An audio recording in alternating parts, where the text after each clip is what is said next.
Hey guys, welcome back to another tutorial video. So in today's video, I'll show you how to pay UPS custom charges. So if your international shipment requires customs duties or import fees, then just follow along. First, check your email or shipping tracking page for any notifications from UPS regarding custom charges. Then open the payment link provided by UPS or sign into your UPS account. And look at the shipment that requires payment. Then review the custom duties, taxes, and any additional fees. And choose your preferred payment method and complete the payment. Once your payment is processed, UPS can continue delivering your shipment if no additional custom clearance is required. And if you have questions about the charges, contact UPS customer service before making your payment.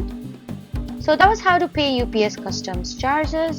Don't forget to like, comment, and subscribe for more helpful tutorials. Thank you for watching.